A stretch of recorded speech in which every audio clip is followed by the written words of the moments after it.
hide static images, it looks like things are moving because the perspective of your eye changes as you come up over a hill. And as you turn a corner, everything moves on you. So if you move something in the background and you move the people in the middle ground and everything's going like this at a different rate, you see motion. Motion equals animation. There's more emphasis on close-ups of faces, sort of freezing of the frame where they're focusing on the eyes and the emotion. A lot of Americans look at Japanese animation and Japanese comics and they are sort of puzzled by the look of the characters. They often have big eyes and they often look Caucasian. And that's partly due to some of the techniques that Tezuka established. His model was really American animation.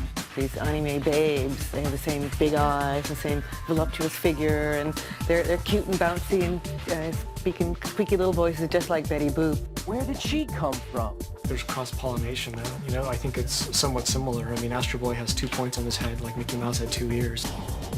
One tip-off watching a Japanese film is if the character has large eyes, he or she is probably on the good side. If they've got small eyes, they are probably not, because they're not sensitive. It's very much the windows of the soul. It's nothing to do with Japan at all. It's just a convention that was established. It's anime style.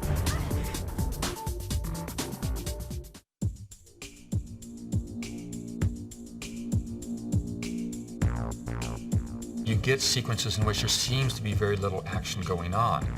They have these beautiful slow moments that are very atmospheric because they want to. Historically in Japan, there's been this emphasis on the non-stated, on the vacuum space, and on the frozen element. So even in Japanese novels, there's a lot of emphasis on implied meaning. And part of that comes out of the language. This Japanese language relies so heavily on implied meaning and many things that are not directly stated. 引き算ですね。そうそう。アメリカの方が足し算だとすると、日本のそういうものの表現ってなんか伝統的に引き算がかっこいいみたいなところがあると思うんですよね。言い過ぎはかっこよくないとか。I kind of regard the individual drawings in an animated film almost like brush strokes in a painting, and traditional Western art is interested in creating an illusion of nature, whereas traditional Eastern painting is more about the gesture of the painter. And they use a lot of speed lines and motion, and they just want you to believe that that guy's running a million miles an hour, that guy's flying. We're here, when you do Spider-Man, you know, we have a tendency in Superman to show the building behind them to still create the illusion, and we don't necessarily have the confidence maybe in our audience that, you know, we established them jumping out of the building 2 panels ago, that they're still flying. We don't have to show it every panel, every panel, every panel.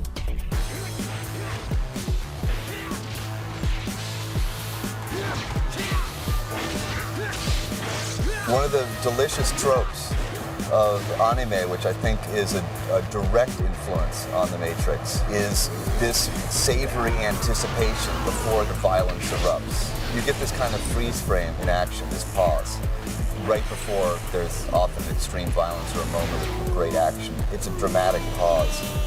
You're propelled along and then you abruptly stop. The sound will even drop out. And then, because you already have this fluidity between foreground and background, you can get these crazy things and this zoom in. Slowing up of time, or this incredible pan, or the camera moving through space. It's like not only are you stopping before it happens and looking at it, but you're going to walk around it and see it from a million different points of view and like do a close-up of like that bit of horror, you know, just before, you know, when it's got a psychic effect instead of a physical effect.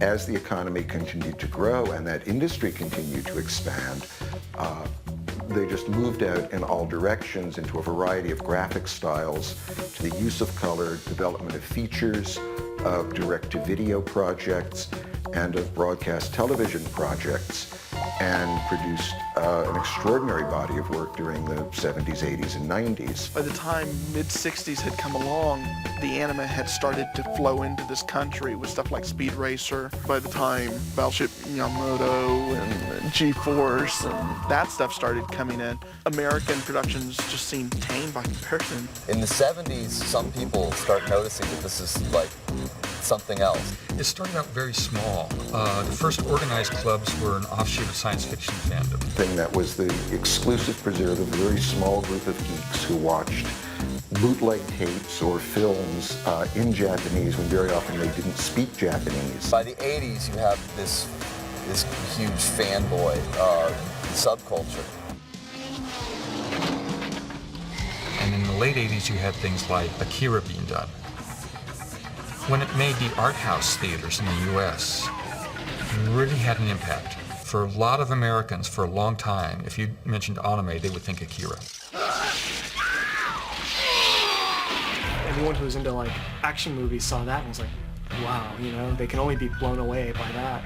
You can say that Akira is a story of post-apocalyptic Japan, but the fact is that Japanese society itself is post-apocalyptic. I mean, Japan had atom bombs dropped on it, and I really think that influences every art movement that you see in Japan after the war. I mean, it's all post-apocalyptic. And so having seen the apocalypse up close, I think that's just an important element in their psychology and something that they cannot help but be aware of.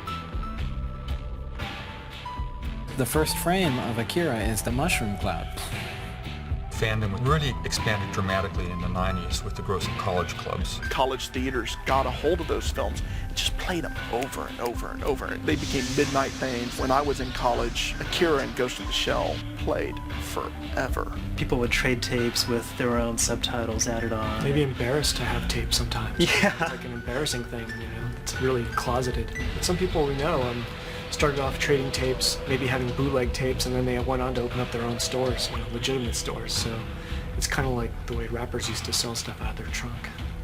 Late 80s, early 90s, you have this huge explosion. It's still not entirely mainstream, but you have Time Mag. Yeah, it is mainstream. You have Time Magazine doing stories on Japan and May. The introduction of Japanese animation on video, which is now a $500 million a year industry in this country, the increased broadcasting of Japanese programs on TV. Now you can get it at, you know, major chains and stuff, and there'll be anime sections and huge tech stores. And, you know, it shows up in commercials and big movies now. And that's sort of a moment which allows the inclusiveness of Matrix. This is a Japanese product, and yet it's causing Americans to get together, Americans to connect with each other in a very, I think, very positive way. Maybe that's our hope here, is that it's here, that it's the next generation that will go, no, that's equally as good, if not better, and we grew up with it. We accept, you know, outside culture sort of ideas, and maybe that's how we have to get that thing going from a trickle to a full-blown flood. That'd actually be nice. In the United States, we've built all these little fences around animation and said, essentially, the medium can't go here. That certain sorts of violent actions, certain kinds of relationships, sexual activities, intellectual content just aren't appropriate for animation in this country. In Japan, none of those boundaries exist. 日本のやつはよりその世界観とかムードとか、あとそのお話ですよね。